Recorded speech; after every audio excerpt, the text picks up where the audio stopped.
আসসালামু আলাইকুম সবাইকে। আমি একটা কমেন্ট দেখাচ্ছি। ভাই একটু এদিকে নিয়ে আসেন ক্যামেরাটা। স্টুডেন্ট হচ্ছে আমাদের কালকে কুমিল্লা রেজাল্টের পরে সে একটা কমেন্ট করছে যে আমি কমেন্ট দেখাচ্ছি। এটা আমাদের পেইড ব্যাচের স্টুডেন্টের কমেন্ট আরকি। যে আসসালামু আলাইকুম স্যার, আমরা অনেকেই চান্স পাই নাই, সেকেন্ড টাইম দিব। আপনারা যদি আমাদেরকে একটা গাইডলাইন দিতেন যে কিভাবে পড়বো, কারণ সামনে তো সিলেবাস চেঞ্জ হয়েছে, আমরা কিভাবে প্রিপারেশন নিব যদি একটু বলতেন। আচ্ছা, সো এখানে একটা বিষয়, ও আসলে ফার্স্ট টাইমার ছিল, এখন সেকেন্ড টাইমের জন্য প্রিপারেশন নিবে।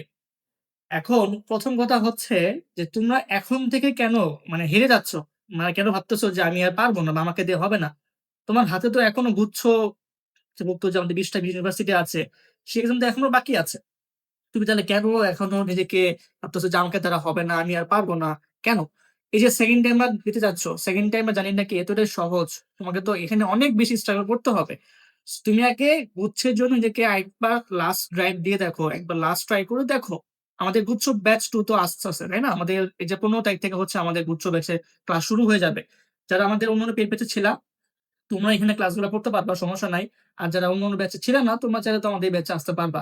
আর যদি একান্ত মনে হয় যে হচ্ছে আমি সেকেন্ড টাইম দিব, সেটা তো পরের হিসাব। তুমি আগে গুচ্ছ পরীক্ষা দিয়ে দেখো। যদি তোমার না হয় তখন তুমি সেকেন্ড টাইম এর জন্য আইসো। যেহেতু অনেকের মধ্যে ধারণা আছে যে এডুকেশন এর সেকেন্ড টাইম এর সাকসেস রেট খুব ভালো হয়, আমি সেকেন্ড টাইম এখানেই দিব।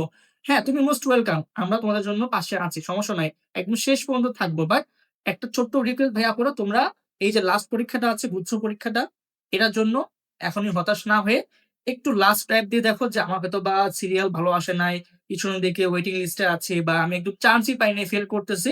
এই যে ভুলগুলা যেখানে যেখানে যেখানে ভুল করছো, ইংলিশ সমস্যা, বাংলায় সমস্যা বা জিকে সমস্যা বা কম পাচ্ছি।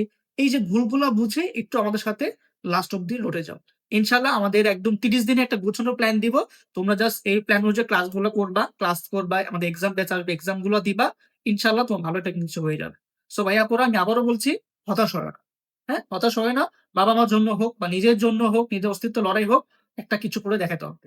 সো হতাশ হবে না।